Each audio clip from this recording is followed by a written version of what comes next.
வணக்கம் மயிலோசை நேயர்களே. மயிலோசை நேயர்கள் அனைவருக்கும் பல்வேறு நிகழ்ச்சிகளை நாம் கொடுத்துருக்கோம். நெல்லையை பொறுத்த வரைக்கும் எல்லா விதமான தொழில் முனைவோர், கல்வியாளர்கள், சமூக சேர்வலர்கள், நடிகர்கள், தொழிலதிபர்கள், கல்லூரி பேராசிரியர்கள், இந்த மாதிரி பல்வேறு பரிமாணங்களில் பல்வேறு நிகழ்ச்சிகளில் பல்வேறு நபர்களை சந்தித்து உங்களுக்கு வழங்கியிருக்கிறோம் நம்ம ஊர் நாயகன் என்ற நிகழ்ச்சியில்.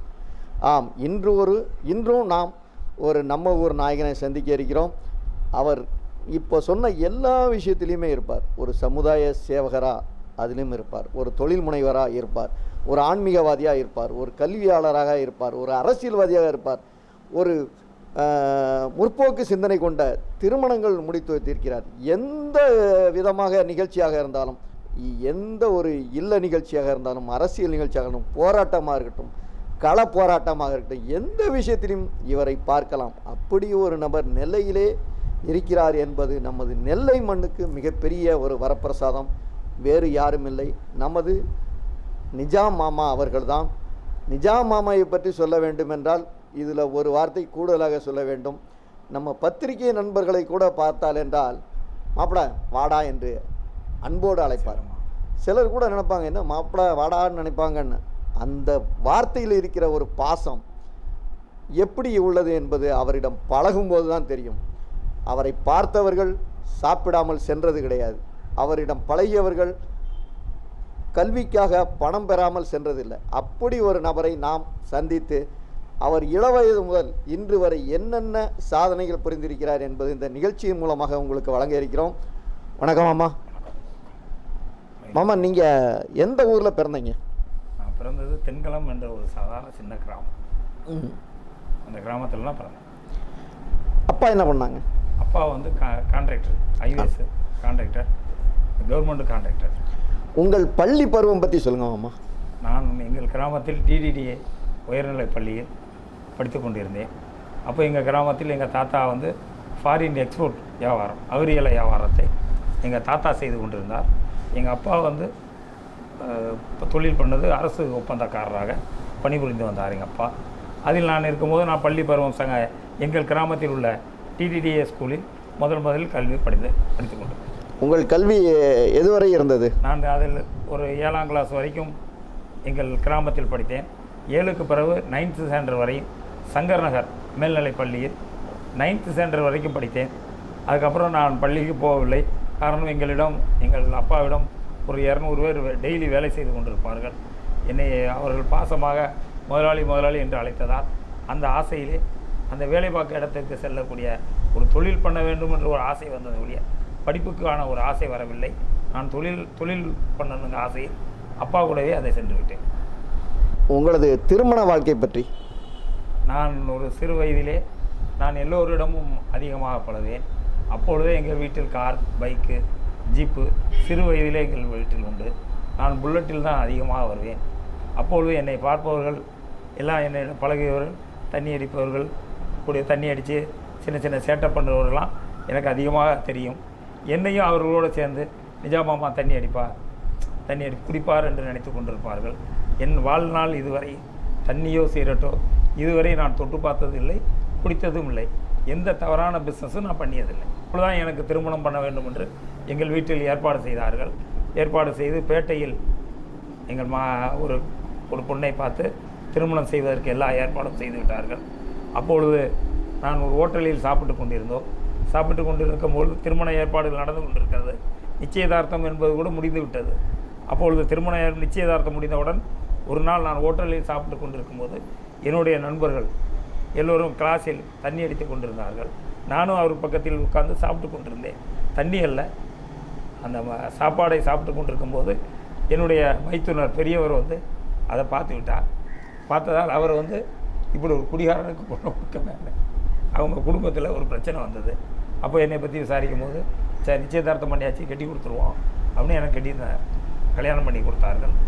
என் மனைவி சில அதிக நாட்கள் என்னிடம் பேசும்போது சுமல் வருகிறதா என்று என்னை அதிகமாக சோதித்து பார்ப்பார்கள்.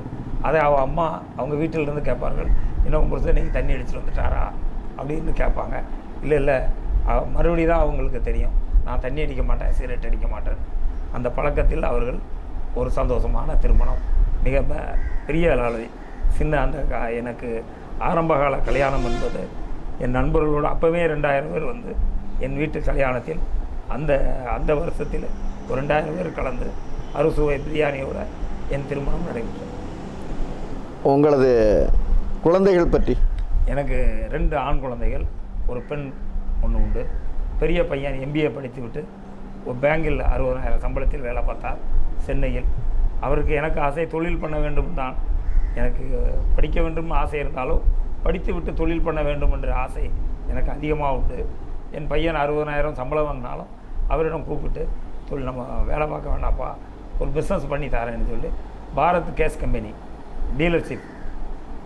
டீலர்ஷிப் எடுத்து அது வைகோ அவர்கள் என்னுடைய பொதுச் செயலாளர், நான் சேர்ந்திருக்க மறுமலர்ச்சி திராவிட முன்னேற்ற கழகத்தில் மாவட்ட செயலாளராக இருந்து கொண்டிருக்கிறேன். அவர்கள் எனக்கு அதிகமாக உதவி செய்தார்கள். அதன் மூலம் என் பையனுக்கு கேஸ் கம்பெனி ஒன்று கிடைத்தது. அந்த கேஸ் கம்பெனியை வைத்து அவர் இன்று பிஸ்னஸ் பண்ணி மாதம் ஒரு 5 லட்ச ரூபா கிடைக்கக்கூடிய அளவுக்கு நன்றாக இருக்கிறார். அவருக்கு ஒரு ஆணும் பெண்ணும் இருக்கிறது. பேரன் அவருக்கு எனக்கு ஆணும் பெண்ணும். மூத்த பையன் இருக்கிறது. 2வது பையன் டிப்ளமோ இன்ஜினியர். அவர் படித்துவிட்டு என்னோட கான்ட்ராக்ட் பிஸ்னஸை செய்து கொண்டிருந்தார். அவருக்கு இப்பொழுது ஒரு ஆட்டோமொபைல்ஸ் ஒன்று என் வீட்டில் அருகிலே ஒரு ஷோரூமை செய்து கொடுத்து அந்த ஆட்டோ ரூம் தொழிலை செய்து கொண்டிருக்கார். என் மகளும் மருமகளும் அவர்களுக்கு ஒரு தொழில் ஃபாரின் இருந்தார்கள், அவர்களுக்கு ஒரு தொழில் வேணும் என்று கன்னியாகுமரி டிஸ்ட்ரிக்டில் அபே ஆட்டோ கம்பெனி டீலர் எடுத்து அவர்களும் அங்கே அந்த தொழிலை பண்ணி கொண்டிருக்கிறார்கள். 3 பேருக்குமே குழந்தைகள் இருக்கிறது. பையனும் பொண்ணும், 3 மகளுக்கும், ஒரு மகளுக்கு 2 பையனுக்கும் குழந்தைகள் நன்றாக இருக்கிறது.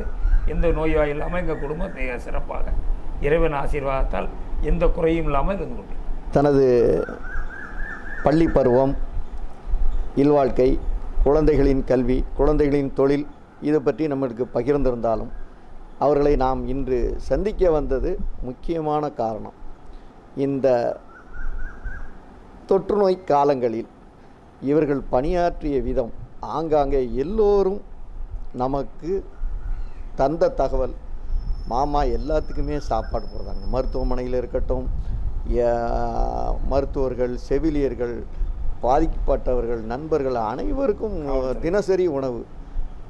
ஒரு எத்தனை பேருக்கு அவங்க பண்ணியிருப்பாங்கங்கிறது நம்ம கணக்கே சொல்ல முடியாது. அந்த அளவுக்கு கணக்கிடாத அளவுகளை அவங்க வந்து இன்றைக்கி உதவி பண்ணிட்டு வராங்க.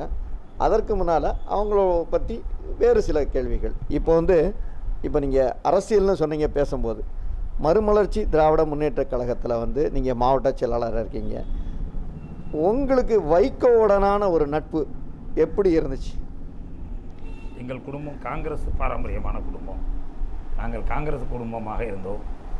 எங்கள் காங்கிரஸ் குடும்பத்தில் எங்கள் கிராமத்தில் கொடிக்கம்பை ஏற்றுவதில் சில பிரச்சனைகள், 20 அடி ஏற்றுறது, 30 அடி ஏற்றுறது, 40 அடி ஏற்றுறது அப்படின்ற சின்ன பிரச்சனைகள் வரும்போது எங்கள் கிராமத்தில் வைகோ அவர்கள் வந்து எங்கள் கிராமத்தில் திராவிட முன்னேற்ற கழகத்தில் உள்ள கட்சி தொண்டர்களுக்காக, கட்சிக்காரர்களுக்காக மிக எங்களை ஃபைட் பண்ணி அவர்களுக்காக போராடக்கூடிய ஒரு போராளியாக இருந்தார்.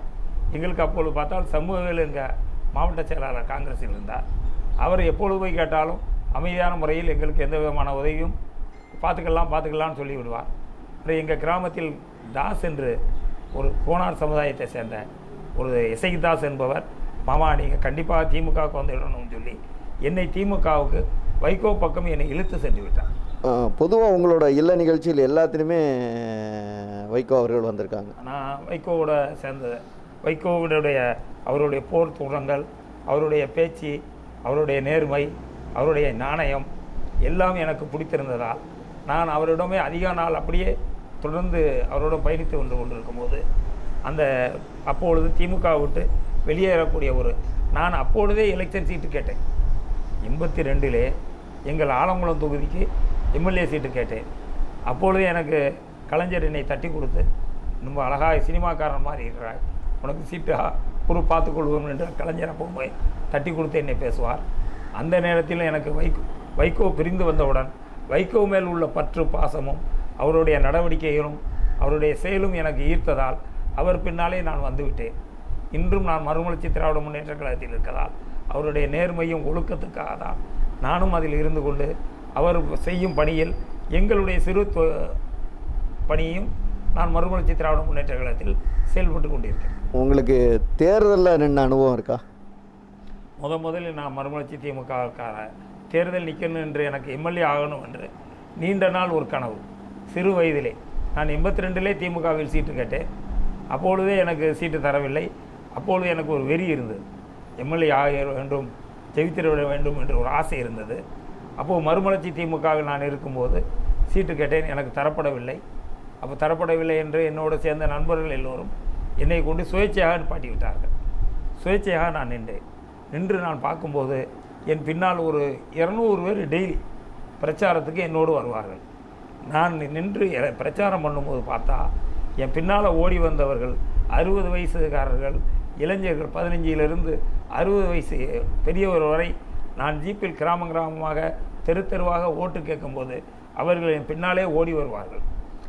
என் பின்னாலே வந்து ஓட்டு கேட்குவதை என் கண்ணால் பார்ப்பேன். என்னையாலேயே அதை ஜீரணிக்க முடியவில்லை.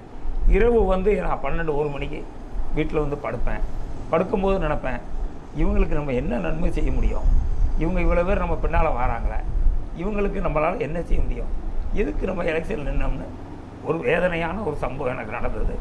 அதுக்கப்புறம் அப்படியே நின்று அந்த சுயேட்சையாக நின்னதை நான் கொஞ்சம் ஓட்டு வாங்கி அன்று நான் எலெக்ஷனில் தோற்றுக்கிட்டேன். இப்போ நீங்கள் பேசும்போது ஒப்பந்தக்காரர்னு சொன்னீங்க. ஒப்பந்தக்காரராக இருந்ததில் உங்களுக்கு நீங்கள் செய்த பணிகளில் உங்களுக்கு மிகவும் ஒரு பிடித்தமான பணி எது? ஒப்பந்தக்காரர் கிராமத்தில் நாங்கள்லாம் அப்பா காலத்தில் நான் கான்ட்ராக்டரு. அந்த காலங்கள்லாம் நாங்கள் கிராமத்தில் போய் நான் சிறு வயதிலே கிராமத்துக்கு போவோம். எங்கிட்ட ஒரு 200 பேர் வேலை செய்வாங்க. ரோடு போட போனால் அந்த கிராமத்தில் உள்ளவங்க முதலாளி வந்து விட்டார் அப்படி என்று அந்த திறனையை அந்த ஊரில் உள்ள பெரியவர்கள் எங்களை அழைத்து இளநீர் வெட்டி தண்ணீர் கொடுத்து டீ வீட்டிலேருந்து போட்டு கொண்டு வந்து எங்களை உபசரிப்பார்கள். எங்கள் ஊரில் இப்படி ரோடு போடணும், இப்படி செய்யணும், இதை நல்லா செய்யுங்கன்னு சொல்லுவாங்க. நமக்கு அந்த ஊரில் நான் என் சொந்த காசில் அரசு பணத்தில் வேலை செய்தால் கூட அவர்கள் எங்களை உபசரிக்கும் போது தன்னுடைய சொந்த பணத்தில் இந்த வேலை செய்வது போல் எங்களை இந்த கிராம மக்கள் உபசரிப்பார்கள். அப்போ அதிகமான சந்தோஷம் இருந்தது, அதிகமான மனநிறைவு சந்தோஷம் இருந்தது. அதோ சந்தோஷம் இப்பொழுது வேலை செய்யும்போது எங்களை கண்டால் அந்த கிராமத்து மக்கள் களவாணிப்பே வந்துட்டான்னு எங்களை பார்க்கக்கூடிய ஒரு சூழ்நிலைக்கு இன்று அது மாறிவிட்டது. இந்த தொழில் அந்த அளவுக்கு மோசமாகிவிட்டது. சரி, ஒரு காலத்தில் எங்களை வந்து வாங்கன்னு செல்ல பிள்ளையாக கூப்பிட்டு அழைத்து பெரிய ஊரில் நாட்டாமல் பெரியவங்க இளநீ வெட்டி கொடுத்து வீட்டில் டீ போட்டு கொடுத்து உபசரித்த நாள்கள் அதிகம். அதே நாட்கள் இப்பொழுது எங்கள் அப்பாவுக்கு பிறகு நாங்கள் தொழிலில் உள்ளே போகும்போது உள்ளே பார்த்தால் சில தவறுகளினால், அதிகமான தவறுகளினால் எங்களை கிராமத்துக்குள்ளே போய் ரோடு போட போனாலே எங்களை அவன் பார்க்கிற போதே களவாணிப்பை வந்து விட்டான் என்ற ஒரு கோணத்தில் தான் அவர்களே எங்களை பார்க்கிறார்கள். அது வேதனையாக இருக்கிறது. அது நல்லா செய்யக்கூடிய நமக்கும் அது சில நேரங்களில் வேதனையாக, இந்த தொழில் வேதனையாக தான் இருக்கிறது. செய்ய வேண்டிய சூழ்நிலை, ஆனால் வேதனையில் தான் இதை செய்கிறோம். சந்தோஷத்தில் இந்த தொழிலை செய்ய முடியவில்லை. இப்போ கல்வி பணியை எடுத்துக்கிடுவோம். கல்வி பணியில் நிறைய பேரை நீங்கள் படிக்க வச்சுருக்கீங்க, நான் கேள்விப்பட்டிருக்கேன். அந்த மாதிரி இதில் நீங்கள் கல்வி பணியில் செஞ்சு ஒரு குழந்தை இன்னைக்கு ஒரு பெரிய பதவியில் இருக்குங்கிறதெல்லாம் நிறைய கேள்விப்பட்டிருக்கேன். அவங்கள பற்றி ஒரு சில வார்த்தைகள் உங்கள் வாயில் சொன்னால் நல்லாயிருக்கும்னு நினைக்கிறேன். கல்வி பணி யார் வந்தாலும் சரிதான். சிறு குழந்தைகளில் கல்வி எனக்கு ஸ்கூலில் ஃபீஸ் கட்ட முடியலாம்பாங்க, உடனே ஃபீஸ் கட்டிடுவேன். அந்த குழந்தைகள் படிப்பதற்கு ட்ரெஸ் வாங்கி கேட்பாங்க, வெளியே தெரியாமல் வாங்கி கொடுத்துருவேன். அப்படி படித்த குழந்தைகள் நிறைய பேர் போலீஸ் அதிகாரியாக இருக்காங்க, சில பேர் அரசு மருத்துவமனையில் டாக்டராக இல்லை மற்றபடி உள்ள இருக்கிறார்கள், காவல்துறையில் இருக்கிறார்கள், அதேபோல் பிஸ்னஸ் இருக்கிறார்கள். எல்லா துறையிலும் நான் படிக்க உதவியர்கள் அதிகமானவர் இருக்கிறார்கள். அவர்கள் என்னை பார்க்கும்போது நாங்கள் எங்கள் குடும்ப நண்பர்கள் அனைவரும், எங்கள் அப்பாவிலிருந்து எங்கள் குடும்பம் அனைவரும் உங்களுக்காக நாங்கள் இறைவனிடம் நாங்கள் கையேந்தி இறைவனிடம் கேட்டுக்கொண்டு இருப்போம் என்று சொல்வார்கள். அது மிகுந்த சந்தோஷத்தில் இருக்கிறது. அப்படி பார்த்தால் நான் செய்தது அதிகமான நபருக்கு நாங்கள் உதவி செய்திருக்கோம் என்ற ஒரு மனநிறைவு இருக்கிறது. இப்போ மாமா வந்து அறிமுகம் பண்ணும்போது ஒரு விஷயம் சொன்னாங்க, கள போராட்டங்கள், இந்த மாதிரி தபால் துறை போராட்டங்கள், இந்த மாதிரி விஷயங்கள்லாம் நிறைய சொன்னாங்க. இதையும் அவங்க வாயால் நம்ம கேட்டுக்கிடுவோம், என்ன சொல்கிறாங்கன்னு பார்ப்போம். அரசு ஊழியர் இப்போ கலெக்டரேட்டில் நீங்கள் எடுத்துக்கிட்டால் அரசு ஊழியர்கள் இருக்காங்க. அரசு ஊழியர்கள் வந்து எந்த போராட்டம்னாலும் உடனே நிஜாமாமாவை கூப்பிடுங்கன்னு சொல்லுவாங்க. ஒரு 2000, 1500, 2000 பேர் ஒரு போராட்டம் பண்ணுவாங்க. போராட்டம் பண்ண உடனே அவங்க கேட்கும்போது என்னை அரெஸ்ட் பண்ணி கல்யாண மண்டபத்தில் வச்சுருவாங்க. கல்யாண மண்டபத்தில் வச்சு நிஜாமாமாட்ட சொல்லியாச்சா ஆமாங்க. நான் உடனே டீ பிஸ்கத்து வடை அனுப்பி விட்ருவேன். ரெண்டாவது அவருக்கு மதியம் சாப்பாடு பிரியாணி சாப்பாடுகளே கொடுத்து விடுவேன். அது அவருக்கு செய்து கொடுப்பேன். இது நடந்து கொண்டு நிறையா நாட்கள் அப்படி செய்வோம். இப்போ இடவுல ஒன்று பார்த்தா இவர்கள் அரெஸ்ட் பண்ணி 4 நாள் 3 நாள் தொடர்ந்து ஒரு மண்டபத்தில் அடைத்து விட்டார்கள். அடைத்தவர்களுக்கு 3 வேளையுமே நான் உணவு வழங்கினேன், டீ காப்பி அது எல்லாமே வழங்கினேன். அவர்களுக்கு மிகுந்த சந்தோஷம்.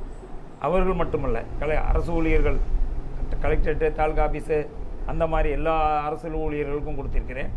ஆசிரியர்கள் போராட்டம் உண்ணாவிரதம் என்றால் உடனே அந்த சங்கத்திலிருந்து அழைப்பார்கள். மாமா எங்களுக்கு ஏதாவது உதவி செய்ய வேண்டுமா? அன்று மதிய சாப்பாடு. உண்ணாவிரதம் இருந்தால் உண்ணாவிரதம் இருந்து முடிய போகும்போது போராட்டங்கள் அவங்க இருந்தால் மதியம் சாப்பாடு அவர்கள் கொடுப்பேன்.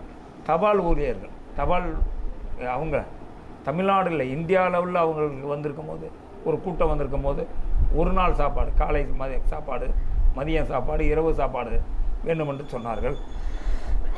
அவங்களுக்கு 3 வேளையுமே உணவளித்து கொடுத்தேன். அவர்களுக்கு தேவையான உதவிகள் செய்து கொடுப்பேன். அவர்கள் எப்பொழுது எந்த போராட்டம் எந்த ஆர்ப்பாட்டம்னாலும் என்னை இல்லாமல் அவர்கள் சேர்ப்பதில்லை. அதேபோல் எல்ஐசி, அதேபோல் காவல்துறையினர் ஒரு பிரச்சனை என்றாலும் அங்கே போய் களத்தில் நின்று செய்வேன். அரசியல் கட்சி அனைத்து கட்சிக்கும் நான் எல்லோருக்கும் போராட்டம் என்றால் நான் சாப்பாடு கொடுத்திருக்கிறேன். குறிப்பிட்ட இன்று இருக்கக்கூடிய ஆளுங்கட்சி ஒரு தரம் அரெஸ்ட் ஆகி 1500 பேர் சென்ட்ரல் ஜெயிலில் இருந்தாங்க. அப்போ எங்களுடைய பொதுச்சாளரிடம் கேட்டேன், மாமா அதிமுக 1500, அப்போ நாங்கள் கூட்டணி 1500 பேர் சென்ட்ரல் ஜெயிலில் இருக்காங்க, லேடிஸு கோர்ட்டு பக்கத்தில் இருக்க ஜெயிலில் இருக்காங்க, இவங்களுக்கு நான் சாப்பாடு கொடுக்கலாம், உடனே கொடுத்துருங்க மாமான்னு சொன்னார்கள். 1500 பேருக்கு அன்று பிரியாணி பார்சல், அறுசுவையான பிரியாணி பார்சல் நான் தான் அவங்களுக்கு கொடுத்தேன். அதிமுகவுடைய தொண்டர்கள் அனைவருக்குமே என்னிடம் அவர்கள் போராட்டம் என்றாலும் அனைவருக்கும் என்னுடைய அறுசுவையான உணவுகள் அவங்களுக்கும் அழைச்சிருக்கேன். திமுக போராட்டம், கம்யூனிஸ்ட் போராட்டம், எந்த கட்சி போராட்டம்னாலும் ஒரு ஜெயிலையோ எங்கேயோ இருந்தால் உடனே ஃபோன் பண்ணுவார்கள். உடனே அவர்களுக்கு கொண்டு உணவளிப்பது என்னுடைய கடமையான. பணம் கொடுக்க மாட்டேன். உணவு என்று சொன்னால் உடனே அந்த ஒரு உணவு செய்து கொடுப்பதில் எனக்கு ஒரு சந்தோஷம். அது காரணம் எங்கள் தாத்தா வழியிலே வந்தது. எங்கள் தாத்தா அடிக்கடி சொல்வார்கள், நீ எது கொடுத்தாலும் பசித்தவருக்கு சாப்பாடு கொடு, வாழ்க்கையில் நீ நல்லா இருப்ப. எங்கள் தாத்தா சொன்னார், எங்கள் அப்பா சொன்னார், அதுக்கு பிரகாரம் நானும் செய்து கொண்டிருக்கேன். இப்போ பார்த்திங்கன்னா, இப்போ இஸ்லாமிய மதத்தை சார்ந்த மாமா அனைத்து சமுதாய ஒரு சமூக நல்லிணக்கத்தோடு பழகக்கூடிய மாமா அவர் சார்ந்த மதத்திற்கு என்ன அவருக்கு மனசுக்கு பிடித்த ஒரு விஷயங்கள் செய்திருக்கிறார் என்று அவர் கேட்போம். நான் சிறு வயதிலிருந்து எனக்கு விவரம் தெரிஞ்ச வரைக்கும் வெள்ளிக்கிழமை ஜிம்மாவுக்கு மட்டும்தான் தொலைப்போம். வாழ்க்கையில் வாரத்தில் ஒரு நாள் ஜிம்மா எங்கே நடந்தாலும் அந்த தொழுகையை மிஸ் பண்ணாமல் தொழக்கூடியவன். வாரத்தில் ஒரு நாள் தான் போவேன், மற்றபடி நான் தொலை போக மாட்டேன். எங்கள் அப்பாவுக்கு அது ஒரு பெரிய வருத்தம். என்ன காரணம்னா, எங்கள் தாத்தாவோட அப்பா பள்ளிவாச தலைவர் தூக்கத்தில் தான் இருந்தாங்க. எங்கள் தாத்தா பள்ளிவாச தலைவர் அவங்க தூக்கத்தில் தான் இருந்தாங்க. எங்கள் அப்பா ஒரு பள்ளிவாச தலைவர் அவரும் தூக்கத்தில் தான் இருந்தாங்க. யாருக்கும் எந்த நோய் கஷ்டமும் வராமல் தூக்கத்திலே தான் அவர்கள் உயிர் போனது. எல்லோரோட உயிரும் தூக்கத்தில் தான் அவர்களுக்கு போனது. எனக்கும் இந்த பள்ளிவாசல் சான்ஸ் கிடைக்கவில்லை. நான் இருந்தாலும் அதை சிறு வயதிலே இருந்துக்கிட்டே இருந்தேன். நான் மாவட்ட செயலாளராகி மறுமலர்ச்சி திமுகவுடைய மாவட்ட செயலாளராகி இருந்து கொண்டிருக்கும்போது வைகோ அவர்கள் என்னை அழைத்து, மாமா இப்பொழுது ஒரு சின்ன பிரச்சனை இருக்கிற மாவட்டத்தில், அதால் இப்பொழுது வேறு ஒரு ஆளை மாவட்ட செயலாளர் போடுவோம், கொஞ்ச நாள் நீங்கள் ஒரு சான்ஸ் கொடுக்கலாமா? நான் வைகோவோட சொன்னேன், மாமா நீங்கள் என்ன சொன்னாலும் நான் கேட்க, அதில் மாற்று கருத்து இல்லை அப்படி என்று சொன்னேன். வேறு ஒருவரை மாவட்ட செயலாளராக அவங்களை அறிவித்தார்கள். எனக்கு அதில் ஒரு 4 வருடம் கேப் கிடைத்தது. 4 வருடம் அந்த கேப்பில் நான் அதிகமாக கட்சிக்கு செலவு பண்ணுவேன். இந்த 4 வருடம் மாவட்ட செயலாளர் எனக்கு செலவு பண்ணதுக்கு ஒரு சான்ஸ் அரசியலில் எனக்கு கிடைக்கலன்னொன்னே எனக்கு அந்த நேரத்தில் என்ஜிஓ காலனி பள்ளிவாசல் தலைவராக இருந்தேன். எனக்கு இந்த இது வரும்போது மாவட்ட செயலாகும் போது என்ஜிஓ காலனி பள்ளிவாசலுடைய ஜமாத்து தலைவராக என்னை நியமித்தார்கள். அதில் நான் இப்போ 10-15 வருஷமாக இருந்து கொண்டிருக்கேன். அந்த ஜமாத்து தலைவராக கிடைக்கும் போது அந்த ஜமாத்தில் காம்பவுண்டு சுவர் எக்ஸ்ட்ரா அந்த பள்ளிவாசலில் விரிவாக்கத்துக்கு நானே இருந்து செய்து கொடுத்தேன். அங்கே அடக்கம் பண்ணுவதற்கு மையவாடி இல்லை எங்கள் ஜமாத்துக்கு. எங்கள் ஜமாத்திலிருந்து பாளையங்கோட்டை மிலிட்ரி லைனுக்கு தான் அடக்கம் பண்ணுவதற்கு நாங்கள் எடுத்து செல்ல வேண்டும். அப்படி இருக்க காலத்தில் அங்கே பள்ளிவாசலிலே வேணும் என்று 1 ஏக்கர் இடம் என்ஜிஓ காலனி பக்கத்திலே நம்ம பரியல் கிரவுண்டு இந்து கிறிஸ்டின் எல்லாத்துக்கும் இருக்க இடத்துல 1 ஏக்கர் இடம் வாங்கி என் பேரிலே அந்த இடத்தை வாங்கி எல்லோருடைய பணத்தையும் சேர்த்து என் பேரிலே இடத்தை வாங்கி 1 ஏக்கர் பரியல் கிரவுண்டோட அந்த பள்ளிவாசல் நிலம் இப்பொழுது செயல்பட்டு கொண்டிருக்கிறது. அங்கே ஒரு ஆம்புலன்ஸ் ஒன்று வாங்கினோம். 25 வருஷத்துக்கு முந்தைய ஒரு ஆம்புலன்ஸ் வாங்கி அனைத்து சமுதாய மக்களுக்கும் யார் எப்பொழுது கேட்டாலும் 300 ரூபா வாடகை, சிட்டி கார்பரேஷன் லிமிட்டுக்குள்ளன்னு சொல்லி அந்த வாடகையில், அதாவது குறைந்த வாடகை, ஏதாவது டிரைவர் செலவுக்கு வேணும் எங்கள் அந்த அந்த ஆம்புலன்ஸை இயக்கி கொண்டிருந்தோம். அது எனக்கு இந்த 4 வருஷம் இடைவெளி, அரசியலில் எனக்கு 4 வருஷம் இடைவெளி கிடைக்கும் போது புது பஸ் ஸ்டாண்டு அருகில் ஒரு பள்ளிவாசல் கட்ட வேண்டும் என்று எங்கள் சமுதாயத்து மக்கள் அனைவருடைய ஆசையும் இருந்தது. அப்போது ஒரு செல்வந்தர் என்னை அழைத்து, உங்கள் பேரிலே இந்த இடத்தை நாங்கள் எழுதி தருகிறோம், நீங்கள் இந்த பள்ளிவாசல் கட்டி கொடுப்பதற்கு நீங்கள் எங்களுக்கு முன் வர வேண்டும் என்று சொன்னார்கள். எங்கள் ஜமாத்து தலைவருங்க பேரால் என் பேரிலே அந்த இடத்தை அவர்கள் எழுதி கொடுத்தார்கள். ஜமாத்து மூலியமாக என் பேரில் அந்த பள்ளிவாசல் இடத்தை எழுதி கொடுத்தார்கள். அவர்களும் அதுக்கு உதவி செய்தார்கள். மற்றவர்கள் எல்லோரிடமும் சேர்ந்து என்னுடைய உழைப்பு அது அதிகம், என்னுடைய பணங்கள் அதிகம். 3 ஃப்ளோரில் ஃபுல்லாக marble, full AC, 3 floor AC, 3 floor ராஜஸ்தானிலிருந்து ஆளை கொண்டு வந்து சிற்ப கல்களெல்லாம் பளிங்கு கல்களினால் உள்ளே ஃபுல்லாக 3 ஃப்ளோரில் பளிங்கு கற்களால் அந்த பள்ளிவாசலை அமைத்து இப்போது அந்த பள்ளிவாசலுக்கு தலைவராகவும் நான் இருந்து கொண்டு இருக்கிறேன்.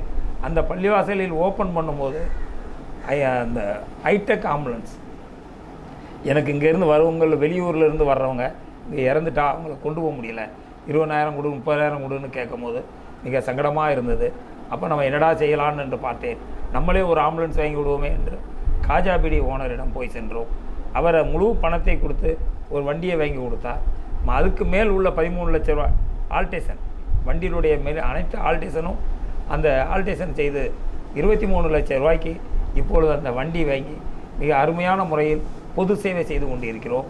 அது காரணம், நாங்கள் சின்ன வயசிலே ரோட்டில் ஆக்சிடென்ட் ஆகிவிட்டால் எல்லோரும் போய்விடுவார்கள். நான் காரிலே பைக்கிலே வந்தாலும் நின்று அவர்களை ஆஸ்பத்திரியில் சேர்ப்பது உண்டு. சில நேரங்களில் அவர்களை ஆஸ்பத்திரிக்கு கொண்டு போகும்போது 5,000 2,000 கேட்கும்போது அவர்கள் பணம் இல்லாமல் கம்மலையோ செயினையோ கழட்டி கொடுத்து அதை பார்க்கும்போது வேதனையில் தான் ஒரு ஆம்புலன்ஸை இறக்கணும். யாராவது எங்கேயாவது கஷ்டப்பட்டவங்க இருந்தால் இந்த ஆம்புலன்ஸ் யூஸ் ஆகுமேன்னு இந்த ஆம்புலன்ஸு சர்வீஸ் 2 ஆம்புலன்ஸை வாங்கி இந்த டிஸ்ட்ரிக்ட்டுக்கு எங்களால் வேண்ட சமுதாயத்து மூலியமாக வாங்கி எங்களால் வேண்ட உதவிகளை இன்று வரை இப்போது வரை அதை செய்து கொண்டிருக்கிறோம். பற்றி ஒரு சில வார்த்தைகள். எனக்கு நண்பர்கள் படித்ததில், என் கூட படித்ததில் சங்கரனில் மயில் பாண்டியன் ஒரு ஆள் இருக்கான், பாலசுப்ரமணியன், அவன் என் கூட படித்தவன், அவன் எனக்கு நண்பர், என் கூட படித்த நண்பர். அதேபோல் லட்சுமணன் ஒருத்தன் பாம்பேயில் பெரிய லாட்ஜி வச்சுருக்கான், 3-4 லாட்ஜி வச்சுருக்கான். அவன் எங்கள் தொழில், நான் பண்ணுறக்கூடிய தொழிலில் என் கூட இன்னும் கொஞ்ச நாளாக எனக்கு ஹெல்ப்பாக வந்துக்கிட்டு இருந்தவன் தான் பாம்பே போய் சொந்தமாக 3 லாட்ஜி, ஒரு 5-6 லாட்ஜி வைத்திருந்தாலும் 3 லாட்ஜிக்கு அவன் சொந்தக்காரனாக இருக்கான். அதேபோல் ரோஹித் நாராயணன் என் கூட வந்து என்னோடு இருந்தால் அவரும் இன்று நல்ல லெவலில் இருக்கிறார். அதேபோல் நான் சொல்லிக்கொண்டே போகலாம். என்னோடு படித்தவர்கள் இன்று இந்த டிஸ்ட்ரிக்டில் உலக அளவில், ஃபாரினில், சவுதியில், அமெரிக்காவில், லண்டனில், எல்லா நாட்டிலும் என்னோடு படித்தவர்கள், என்னோடு பழகியவர்கள் அனைவரும் நல்ல முறையில் இருக்கிறார்கள். எனக்கும் எந்த குறையும் இல்லை, நானும் நன்றாக இருக்கிறேன். எந்த நாட்டுக்கு போனால் இதுவரைக்கும் நான் பாஸ்போர்ட் எடுக்கவில்லை. காரணம், எல்லா நாட்டிலும் என்னை அழைப்பதால் எல்லா நாட்டுக்கும் போக வேண்டி வருமேன்னு சொல்லி இன்று வரை நான் பாஸ்போர்ட் எடுக்காமல் இருக்கேன். காரணம், ஏதாவது ஒரு நாட்டுக்கு போனால் அங்கே போயிட்டங்களே எங்கே போயிட்டங்களே வரலையேன்னு சொல்லுவார்கள் என்று. நான் அனுப்பியது அயல் நாட்டுக்கு, நான் அனுப்பியவர்களே அதிகமான பேர் பண உதவி செய்து, முழுசாக இல்லை, அவர்கள் போகும்போது அவர்களுக்கு என்னால் என்ற உதவிகளை செய்து அனுப்பியவர்கள் இன்று அவர்கள் நல்ல முறையில் இருக்கிறார்கள். அவர்கள் நான் என்ன சொன்னாலும் செய்யக்கூடிய அளவுக்கு வசதியான இடத்துல நல்ல முறையிலும் குடும்ப சௌகரியத்தோடு ஏராளமானவர் இருக்கிறார்கள் என்ற ஒரு மனநிறைவு எனக்கு உண்டு. மாமாட்ட பல்வேறு கருத்துக்களை நம்ம கேட்டுக்கிட்டோம். அவங்க எல்லா விவரங்களும் சொல்லிட்டாங்க. இவர்களோட சேவைகளில் மிக முக்கியமான சேவையாக 2 விஷயம் கருதப்படுது. ஒன்று பார்த்திங்கன்னா, இந்த காது கேளாதவர்களுக்கு திருமணம் முடித்து வச்சுருக்காங்க. இது ஒரு பார்வை. இன்னொரு பார்வை பார்த்திங்கன்னா, இந்த கண் தெரியாதவங்களுக்கு வந்து திருமணம் வச்சுருக்காங்க.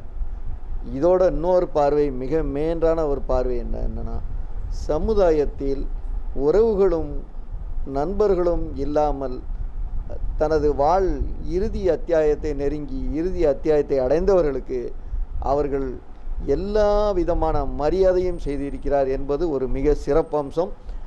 இந்த 3 சேவைகளை பற்றி வரிசையாக அவர்கள் சொல்வார்கள். உங்களுக்கு குருடர்கள் என்னிடம் அதிகமாக என்னிடம் உதவி கேட்டு கண் தெரியாதவர்கள் வருவார்கள். எனக்கு மிக அவங்களை பார்க்கும்போது மிக வேதனையாக இருக்கும். என்ன இப்படி வராங்களேன்னு. அவர்களுக்கு நான் அடிக்கடி அவர்கள் நேரே சென்று அறுசுவை உணவுகள் அவர்களுக்கு வழங்குவது உண்டு. அவர்கள் அப்படி வழங்கும்போது திருமணம் என்பதை ஒன்று அவர்கள் கல்யாணம் பண்ணுவார்கள். அப்போது என்னை அழைத்து நாங்கள் திருமணம் பண்ண போகிறோன்னு சொல்வார்கள். நான் உடனே அவர்களுக்கு பெண்ணுக்கு பட்டு புடவை, மாப்பிள்ளைக்கு பட்டு சேலை, பட்டு சட்டை, அதேபோல் 100 ரூபா கட்டு, ஒரு 10,000 ரூபா கட்டு 2 கட்டு வாங்கி பொண்ணுக்கும் மாப்பிள்ளைக்கும் அப்படியே பிளாஸ்டிக் இதோட பேக்கோடு வரும். அது அந்த புது பணத்தை 2 பணத்தையும் அவர் கையிலுக்கு கொடுத்து அன்று சாப்பாடு கொண்டு அந்த கல்யாணத்தில் ஆகக்கூடிய செலவுகள் அனைத்தையும் செய்து கண் தெரியாதவர்களுக்கு நான் ஒரு 10-12 கல்யாணத்தை இதை போல் செய்திருக்கிறேன். அதேபோல் காது கேளாத குழந்தை, என் வீட்டுக்கு பின்னாடி காது கேளாதவர் வாய் பேச முடியாத ஒரு ஸ்கூல் இருக்கிறது. அந்த ஸ்கூலில் ஒரு குழந்தை, வளநாட்டு குழந்தை, அந்த குழந்தையுடைய அம்மா அப்பா இறந்து விட்டார்கள். தாத்தா தான் அந்த குழந்தையை எடுத்து வளர்த்து கொண்டிருந்தார். அந்த தாத்தாவும் இறந்து விட்டார். இறந்து விட இந்த குழந்தைகள் இறக்க முந்தி என்ன பண்ணுவார்கள் என்றால், வாய் பேச காது கேட்க முடியாதவர்கள் அத்தனை குழந்தையும் லீவு விடும்போது அவங்கவுங்க வீட்டுக்கு அழைத்து விடுவார்கள். பேரண்ட்ஸை அவங்க வீட்டுக்கு கூப்பிட்டு போயிடுவாங்க. இது வழக்கமாக உள்ளது. இந்த குழந்தைக்கு இருந்த தாத்தாவும் இறந்ததால் இந்த குழந்தையை பேரண்ட்ஸு கூப்பிட்டு போகிறதுக்கு ஆள் இல்லை. அங்கே வேலை பார்க்கக்கூடிய HM அவங்க வீட்டுக்கு இந்த குழந்தையை கூப்பிட்டு போயிடுவாங்க. கூப்பிட்டு போய் வச்சுருக்காங்க. அந்த குழந்தை இதை மாதிரி இருக்கும்போது கல்யாணம் மெச்சூர்ட் ஆகிவிட்டது. கல்யாணம் பண்ணி வைக்கணும் என்று அவர்களுக்கு ஒரு ஆசை. அப்போது என்ன செய்யலான்னு அவங்களை தேடும்போது அந்த ஸ்கூலில் படித்த பையன் ஈரோடில் மில்லில் வேலை பார்த்தான். அந்த பையனுக்கு கல்யாணம் பண்ணி வைக்கிறோடனே அவன் சிறுக சேர்த்த படத்தில் நான் கல்யாணம் பண்ணிக்கிடுதேன்னு சொல்லி இந்த டீச்சர் அரசு அந்த டீச்சர் ஆசிரியர்கள்ட்ட சொல்லியிருக்கான். அவங்க சரி நான் பண்ணி வைக்கன்னு சொல்லி வரும்போது அந்த பையனோட தாய் தோப்பேன், இந்த பிள்ளைக்கு நீங்கள் என்ன செய்வீர்கள், ஏதாவது உதவி செய்ய வேண்டும் இல்லையா என்று கேட்கும்போது இவர்களுக்கு எதுவுமே செய்ய முடியவில்லை. என்னடா செய்யலான்னு யோசிக்கும் போது எங்கள் வைகோ கட்சியினுடைய எங்கள் வைகோ பொதுச் செயலாளருக்கு உறுதுணையாக டெல்லியில் இருக்கக்கூடிய செந்தூர் பாண்டியனோடுக்கு சொந்தக்கார ஆசிரியர் பள்ளியில் வேலை பார்த்தார்கள்.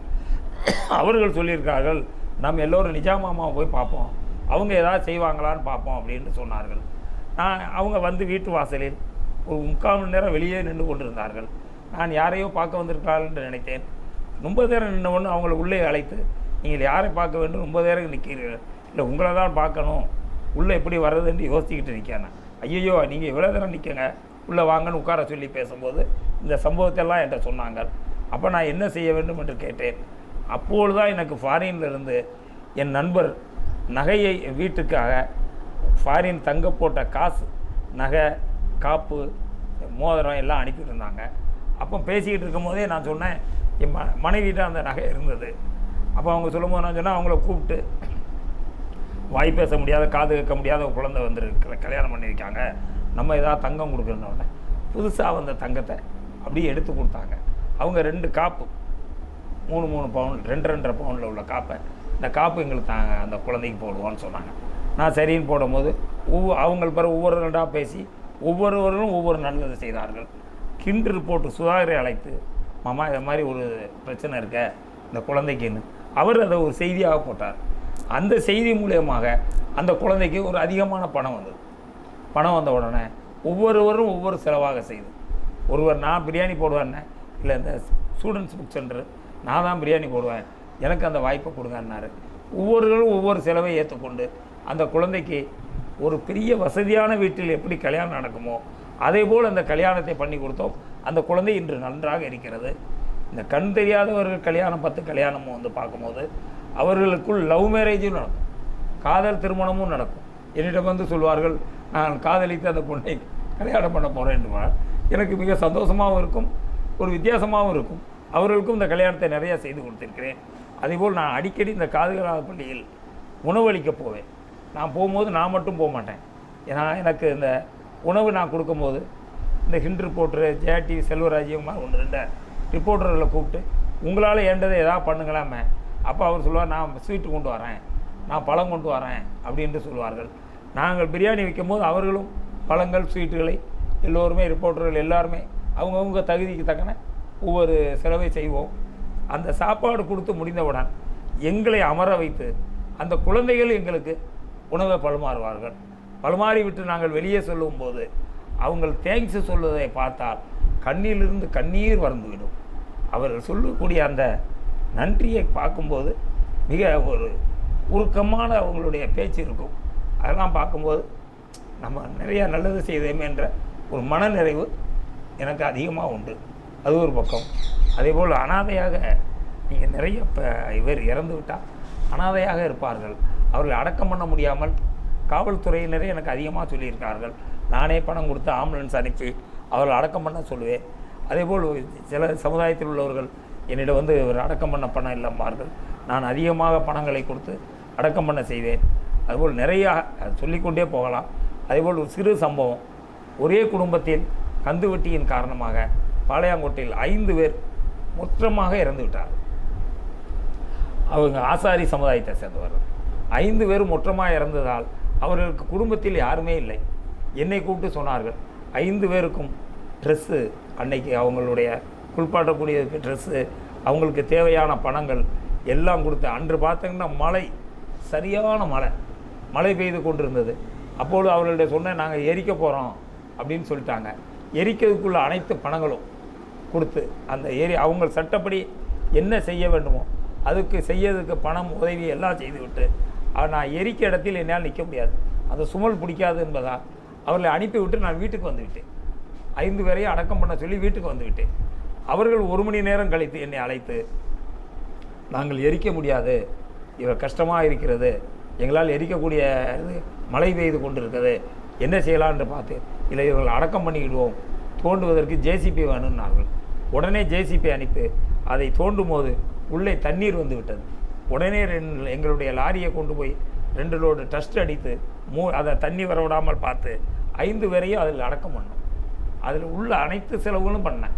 அதே போல் அதுக்கு பிறகு கொஞ்ச நாளில் அதே சமுதாயத்தை சேர்ந்த 5 பேர் இதை மாதிரி சூசைட் பண்ணிட்டாங்க. அதே அரசு மருத்துவமனையில் சூசைட் பண்ண உடனே அதில் முத பார்க்கும்போது பிஜேபி இந்து முன்னணிக்காரங்க தான் இருந்தாங்க. அது நான் அவங்க கூட நீங்கள் தான், இல்லை மாமா நீயே வந்துட்ட, என்கிட்ட இந்து முன்னணி பிஜேபி எல்லோரும் என்கிட்ட ரொம்ப பாசமாக இருப்பாங்க, மாமா நீயே வந்துட்டு நீயே பார்த்துக்கன்னு சொல்லிட்டு போயிட்டாங்க. நான் உடனே அந்த 5 பேரையும் கூப்பிட்டு பண்ணும்போது அப்போ கேட்டேன், எல்லா அரசியல் கட்சிக்காரங்கள்ட்டையும் நாங்கள் பேசி பார்த்தோம், வாரம்னு சொல்லிட்டு 1000 500 கொடுத்துட்டு போகிறாங்கன்னு சொன்னாங்க. என்னிடம் சொல்லும்போது தினமலர் முப்படாதி சித்தப்பு சின்னையா இது மாதிரி 5 பேர் இறந்து விட்டார்கள், அவர்கள் யாரிடமும் சொன்னால் எதுவும் நடக்கவில்லை, நான் உன்னிடம் சொல்கிறேன், என்ன செய்யலாம் வாப்பா அப்படின்னு சொல்லி கூப்பிட்டு 5 பேரையும் மறுபடியும் அடக்கம் பண்ணுவதற்கு அவங்களுக்கு எல்லாம் பண்ணி ஒரே ஒரு பாட்டி இருந்தால் அந்த பாட்டிக்கு வேண்டிய உதவிகளை பண உதவிகளையும் செய்து அந்த அடக்கம் பண்ணுவதற்கு அனைத்து உதவிகளையும் செய்துவிட்டு நான் வந்தேன். அதுபோல் அரசு ஸ்கூல் படிக்க மாணவர்கள், வெளி மாணவர்கள், அப்போது ஒரு மாணவர்கள் வெளி மாணவர்கள் எல்லாம் சேர்ந்து கத்தீட்ரல் ஸ்கூலில் நிறையா சாவுகள் நடந்திருக்கு. கத்தீட்ரல் ஸ்கூலில் ஒரு மாணவன் பஸ்ஸில் ஆக்சிடென்ட் ஆகி இறந்து விட்டான். அவன் திருப்பூரை சேர்ந்த பையன். அவனை கொண்டு போகிறதுக்கு ஒரு ஆம்புலன்ஸ் ஏற்பாடு பண்ணிட்டாங்க. அவன் 20,000 25,000 ஆம்புலன்ஸ் டிரைவர் கேட்டு பேச்சு பிரச்சனை பண்ணிகிட்டு இருக்கான். அப்போ என்னை அழைத்தார்கள், நானும் போனேன். நான் போகும்போது அவன்கிட்ட சொன்னேன், 20,000 25,000 கொடுக்க முடியாப்பா, என்கிட்ட சொந்த ஆம்புலன்ஸ் இருக்குது, 5,000 தான் தருவேன். அவன் மறு சண்டை கிண்டை போட்டு நானே கொண்டு போகிறேன்னு 10,000 வாங்கி 10,000 கொடுத்து நான் என் கையிலேருந்தே அந்த 10,000 கொடுத்து அந்த ஆம்புலன்ஸில் ஏற்ற போனேன். அப்போ அவர் எனக்கு ரொம்ப கஷ்டமாக இருக்குன்னாங்க. அவருக்கு உதவி செய்வதற்காக நான் சேப்பில் பணத்தை கையில் எடுக்கும்போது ஒரு டீச்சர் ஒரு டீச்சர் என்னிடம் வந்து, நாங்களும் எதுவும் உதவி செய்யலாமா என்று கேட்டார்கள். ஐயையோ, யார் என்ன கொடுத்தாலும் நாங்கள் எல்லோரும் சேர்ந்து தானே செய்ய வந்திருக்கேன், நான் மட்டும் செய்யலை, நீங்கள் செய்யுங்கன்னு ஒன்று. அவங்கவுங்க கையில் என்ன பணம் இருந்ததோ அத்தனை எடுத்து என்னிடம் தந்தார்கள். அந்த பள்ளியிலுடைய ஆசிரியர்கள் ஆண் பெண் என்று பார்க்காமல் அனைவரும் அவர் கையில் அந்த போஸ்ட்மார்ட்டம் ரூமில் நடக்கும்போது அவர்கள் கையில் உள்ள பணத்தை அவ்வளத்தையும் கொடுத்தார்கள். நானும் மற்ற பணத்தை கொடுத்து அந்த பையனோட தகப்பனாரிடம் கொடுத்து அந்த வண்டியில் ஏற்றி அனுப்பி வைத்தேன். அது எனக்கு ஒரு மன நிறைவான அதை மாதிரி செஞ்சேன். அதே மாதிரி யூனிவர்சிட்டி, நம்ம யூனிவர்சிட்டியில் ஒரு புள்ள படிச்சுட்டு டிகிரி முடிச்சுட்டு அந்த பொண்ணு அங்கேயே வேலை பார்க்குது. அந்த பொண்ணு என்னென்னா அவள் அப்பா அம்மா எங்கள் டிபார்ட்மெண்ட் ஐவிஎஸ்லேயே வேலை பார்த்தாங்க, எனக்கு தெரியாது. அவங்க அந்த பொண்ணும் இதை மாதிரி ஒரு ஆக்சிடெண்ட்டாக இறந்து ஐக்கிரவுண்ட் ஆஸ்பத்திரியில் இருக்கும்போது நான் அரசு ஆஸ்பத்திரிக்கு அடிக்கடி செல்வேன். காரணம் ஆனால் ரொம்ப கஷ்டப்பட்டவங்க, ஏழை எளியவர்கள் அங்கே ட்ரீட்மெண்ட் இருப்பார்கள். எங்கள் பொதுச்செயலாளர்கள் அடிக்கடி என்னை சொல்லி, மாமா அதை போய் உடனே பாருங்கள், அவர்களுக்கு வேண்டிய உதவிகளை செய்யுங்கள் என்று சொல்வார்கள். நான் அடிக்கடி பொதுச்செயலாளர் வைகோ சொல்வதால் அரசு மருத்துவமனைக்கு சென்று அதிகமான உதவிகள், வேணுங்க உதவிகளை நான் செய்து கொண்டிருப்பேன். அவர்களுக்கு ரொம்ப சந்தோஷமாக இருக்கும். டாக்டர்கள், அரசு டாக்டர்கள் பிரச்சனை, ஒரு சங்கம், ஒரு ரிட்டையர்டாகி செல்கிறார்கள், அவர்களுக்கு ஒரு ஆர்ப்பாட்டம் என்றால் அங்கும் நான் பிரியாணி போடுவேன். டாக்டர்களுக்கெல்லாம் நான் பிரியாணி அன்று சாப்பாடு போடுவேன். அவங்களும் சந்தோஷமாக நிஜாமாமா செஞ்சால் சரிதாமாங்க, போராட்டம் பண்ணாடு டாக்டர்களுக்கு சாப்பாடு, கூல்ட்ரிங்க்ஸு, பிஸ்கட் பாக்கெட்டு, தண்ணி பாக்கெட்டு, அவர் உண்ணாவிரதம் இருக்கும் போது அனைத்து உதவிகளும் நான் செய்து கொடுப்பேன். அதுபோல் செய்யும்போது கூட சில டாக்டர்கள் என்ன சொல்லுவார்கள், நாங்கள் 1.5 லட்சம் 2 லட்சம் சம்பளம் வாங்குதோம், எங்களுக்கு பிரியாணி போடுறாங்களே. சில டாக்டர்கள், ப்ரைவேட் டாக்டர்கள், நான் அதிகமாக டாக்டர்களிடம் பழக்கம் உள்ளவன், ஆகையால் அவர்கள் என்னிடம் பேசும்போது, என்ன நிஜாமாமா நீங்கள் எங்களுக்கு சாப்பாடு போடுவதால் ஏழை எளியவங்களுக்கு போடலாமே, நாங்கள் டாக்டர் 2 லட்சம் சம்பளம் வாங்குறவங்களுக்கு நீங்கள் சாப்பாடு போடுறாங்களே, இது என்னமாமா அர்த்தம்னு என்கிட்ட கேட்பாங்க. அதில் அழகாக கேட்டங்க, நான் பதில் சொல்கிறேன். உங்கள் ஆஸ்பத்திரியில் ஒருவர் அடிபட்டு வந்து விட்டால், உங்கள் ஆஸ்பத்திரியில் நான் அட்மிட் போடணும் என்று சொன்னால் முதலில் நீங்கள் அட்மிட் போட்டு விடுவீர்கள். போட்டு அரை மணி நேரத்தில் 1 லட்சம் கட்டு, 2 லட்சம் கட்டு, 50,000 கட்டுன்னு நீங்கள் என்னிடம் டிமாண்ட் பண்ணுவீர்கள். என்னிடம் இல்லாட்டால் வந்த பேஷண்ட்டிடம் 1 லட்சமோ 2 லட்சமோ கெட்டாவிட்டால் உங்கள் ஆஸ்பத்திரியில் ட்ரீட்மெண்ட்டு நடக்காது. இது கண்கொள்ளா பார்க்கும். அரசு மருத்துவமனையில் அது இல்லை. உடனே அங்கே ஆக்சிடெண்ட் ஆகி இங்கே சொல்லும் போது வர்றதுக்கு முந்தி நான் அங்கே போயிடுவேன். அங்கே போன உடனே அந்த டாக்டர்கிட்ட சொன்னோன்னே அவங்களே ஓடி வந்து எல்லா உதவிகளும் செய்து, ஃபஸ்ட் எய்டு செய்து, டீனிடம் உடனே பேசுவேன். அவர் உடனே அங்கே டாக்டரில் சொல்லி என்ன உதவிகள் செய்ய முடியுமோ அவர்களுக்கு தேவையான உதவிகளை செய்து, அந்த ஏழை எளியவர்களுக்கு அந்த அரசு மருத்துவமனையில் இருக்க டாக்டர்கள் எந்த எதிர்பார்ப்பும் இல்லாமல் மிக அருமையாக செய்வார்கள். காரணம், என் பேரை சொன்னால் அவங்க உடனே செய்து கொடுப்பார்கள். காரணம், நான் கொடுக்க சாப்பாடுக்காக சொல்லவில்லை, அவர்கள் என் மேல் உள்ள பற்று. இந்த சாப்பாடு வந்து 200 ரூபா 300 ரூபா வரும். நல்லா சாப்பிட்டா, ஒரு நேரத்துக்கு சாப்பிட்டா 500 ரூபாய்க்கு மேலே சாப்பிட முடியாது. அவர்கள் ஈஸா 500 1000க்கு சாப்பிட்டு விடலாம். ஆனால் அவர்கள் என்ன நினைப்பார்கள் என்றால், நம்ம மேல் பாசத்திலும் ஒரு அன்பிலும் நம்ம சொல்லும்போது நமக்காக செய்து கொடுத்தாரே, அவருக்கு இதை செய்ய வேண்டும் என்பதற்காக அவர்கள் எனக்கு அதிகமாக அரசு மருத்துவமனையில் உள்ள டாக்டர்ஸ், அங்கே வேலை செய்கிறவர்கள் எந்த நேரத்தில் எந்த இரவு பகல் பார்க்காமல் நான் என்ன சொன்னாலும் அந்த ஏழை மக்களுக்கு உள்ள உதவிகளை எங்கள் பொதுச்செயலாளர் எப்போ சொன்னாலும் செஞ்சு கொடுப்பாங்க. நான் போய் பார்க்கும்போது அந்த பொதுச்செயலாளரிடம் டாக்டரிடம் பேசி, பொதுச்செயலாளர் நம்பரிடையே பேசி கொடுப்பேன். அவர்கள் பேசும்போது அவர்கள் டாக்டருக்கு மிக உற்சாகமாக இருக்கும். அது எனக்கு மிக சந்தோஷமாக இருக்கும். அப்போது இவர்கிட்ட சொல்லும்போது, உண்மைதான் மாமா, நீங்கள் செய்வதால் எனக்கு ஒரு மரியாதை. என்ன மரியாதைன்னா, நாங்கள் சொன்னவர்களை நன்றாக, நான் சொல்லாட்டிலும் அவர் நல்லா பார்ப்பார்கள், நான் சொன்னால் நல்லா பார்ப்பார்கள் என்று எனக்கு ஒரு மன திருப்திக்காக இந்த மாதிரி இதில் நான் செய்கிறேன். நம்ம பத்திரிகையிலையும் சரி, முகநூல் சரி, சோஷியல் மீடியாலேயும் சரி, இந்த பாளை மருத்துவமனையில் வந்து இந்த கொரோனா தொற்று பாதித்தவர்கள் வீடு திரும்பும்போது எல்லோரும் மகிழ்வாக சொன்ன ஒரு வார்த்தை, ஒரே ஒரு வார்த்தை, நன்றி நன்றி, நிஜாமாமாவுக்கு நன்றி என்று சொன்னார்கள். ஏன் அவர்கள் இப்படி சொன்னார்கள்? எதற்காக அவர்களோட சந்தோஷம் வெளிப்பட்டது? வணக்கம். நாங்கள் தென்காசி மாவட்டம் புளியங்குடி நகராட்சியிலேருந்து பேசுகிறோம். இங்கே நாங்கள் கொரோனா பாசிட்டிவ்னு சொல்லிட்டு இங்கே ஒரு 13 பேர் அட்மிட் ஆகியிருக்கோம். புளியங்குடியை சேர்ந்த இப்போ 2 தெருவுகளுமே நாங்கள் அங்கே அட்மிட் ஆகியிருக்கோம். இப்போ எங்களுக்கு என்ன பிரச்சனைனா, நாங்கள் இங்கே வரும்போது ரொம்ப சங்கடப்பட்டோம். பிள்ளைங்க, குழந்தைங்க, குடும்பத்தார எல்லாத்தையும் பிரிஞ்சு இங்கே வந்து ரொம்ப கஷ்டப்பட்டுக்கிட்டு இருந்தோம். இங்கே வந்து இருக்கும்போது தான் சாப்பாடு எப்படி என்ன ஏதுன்னு எங்களுக்கு தெரியல. சாப்பாடால் தான் குணமாகும்னு சொல்லியிருக்காங்க அந்த கொரோனா பாசிட்டிவ் COVID-19க்கு. இப்போ அதனால் நாங்கள் என்ன பண்ணேன்னு எங்களுக்கே தெரியலை. இப்போ இங்கே வந்து பார்க்க போகிறதான் KJM நிஜாம் ஐயா அவர்கள் வந்து இந்த மாதிரி ஃபுட்டு எல்லாம் சப்ளை பண்ணிக்கிட்டு இருக்காங்க. தன்னார்வ தொண்டு மூலமாக நல்லா பண்ணிக்கிட்டு இருக்காங்க. மதிமுக நகராட்சி செயலாளர் ஐயா நிஜாம் அவர்களுக்கு ஒரு நன்றியை தெரிவித்துக் கொள்கிறேன். அப்போ அவங்க நம்பர் எனக்கு கிடச்சிது. அப்போ நான் அவங்களுக்கு கால் பண்ணி, இந்த மாதிரி நானும் அம்மாவும் கொரோனா பாசிட்டிவால் அங்கே அட்மிட் ஆகிருக்கோம் ஐயா, எங்களுக்கு எதாவது ஹெல்ப் பண்ணுங்க அப்படின்னு சொல்லும்போது, இல்லைம்மா ஒன்றும் பிரச்சனை இல்லை, நீ வந்து நான் உன்னுடைய தாய் மாமா மாதிரி சொன்னாங்க. நீ என்னன்னாலும் கேளு, உங்கள் வார்டில் இருக்க எல்லாருக்குமே நாங்கள் எல்லாமே பண்ணுறோம் அப்படின்னு சொல்லி இப்போ காலையிலேருந்து எங்களுக்கு நைட்டு வர நல்ல ஆரோக்கியமான உணவு கிடைக்குது. காலையில் டீ கிடச்சிருது, காலையில் எழுந்தவுடன் டீக்கு வந்துடுது, ஸ்நாக்ஸ் கொடுத்துட்றாங்க. அதுக்கு பிறகு பூரி, இட்லி, பொங்கல் இந்த மாதிரி கொடுத்துட்றாங்க காலை சாப்பாட்டுக்கு. அதுக்கு பிறகு ஊடால பழம், ப்ரெட்டு, அந்த மாதிரி ஆரஞ்சு பழம், ஆப்பிள் பழம், அன்னாச்சி பழம், இந்த மாதிரி பழ வகைகள் எல்லாமே கொடுத்துட்றாங்க. அது போக மதிய சாப்பாடு ஒரு சாதம், காய்கறி, 2 காய்கறிகள், குழம்பு, ரசம் அப்படின்னு சொல்லிட்டு எல்லாமே கொடுத்துட்றாங்க. ஆரோக்கியமான உணவாக இருக்குது. அப்புறம் சாயங்காலம் அதே மாதிரி டீ, ஸ்நாக்ஸ் கொடுத்துட்றாங்க. வாட்டர் இருக்கிறதுல எங்களுக்கு வந்து பெரிய இது வாட்டர் தான். அப்போ சூடு தண்ணி இல்லைன்னு நாங்கள் சொல்லியிருந்தோம், அங்கே வசதி இல்லை, சூடு தண்ணி இல்லைன்னு. அப்போது உடனே வாட்டர் கெட்டில் வந்து உடனே அரேஞ்ச் பண்ணி எங்களுக்கு கொடுத்தாங்க. இப்போ எல்லாருமே நாங்கள் வந்து சூடான தண்ணீர் குடிக்கிறோம். ஏன்னா சூடான தண்ணீர் குடித்தா தான் எங்களுக்கு தொண்டை வந்து கொஞ்சம் நல்லா இருக்குது. அதனால் உண்மையிலே நான் வந்து நிஜாம் ஐயா அவர்களை வந்து நான் உண்மையிலே ரொம்ப பாராட்டி ஆகணும் இந்த தருணத்தில். எல்லாருக்கும் பெரிய பாக்கியம் நன்றி. ஆனால் நிஜாம் அண்ணனை மறக்கக்கூடாது. அவங்க செஞ்ச உதவி பெரும் உதவி, பெரிய உதவி செஞ்சாங்க. அது இவங்க எல்லாரும் முதல்ல வந்து பாசிட்டிவாக இருந்து இப்போ எல்லாரும் நெகட்டிவாக ஆகி வெளியில் போகிறாங்க.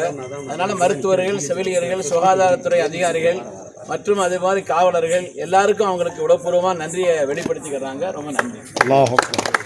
நாங்கள் 40 பேர் இந்த ஜிஹெச் மருத்துவமனையில் மார்ச் 30ஆம் தேதி இரவு முதல் நாங்கள் இங்கு சிகிச்சை பெற்று வருகிறோம். எங்களுடைய உடல் நலத்தில் அக்கறை கொண்டு எங்களுக்கு மிகவும் உதவி புரிகின்ற எங்களுடைய சுயதேவைகளிலும் எங்களுடைய உணவு விஷயத்திலும் அக்கறையுடன் மிகவும் அக்கறையாகவும் மிகவும் எங்களுடன் நல்ல முறையில் கவனித்துக் கொள்கின்ற எங்களது அன்பர் மதிமுகவின் மாவட்ட செயலாளர், ஐகோ அவருடைய கட்சியின் மாவட்ட செயலாளர் ஹாஜி KM நிஜாம் அவர்களுக்கும் எங்களது மனமார்ந்த நன்றியை செலவாத்தையும் தெரிவித்துக் கொள்கிறோம்.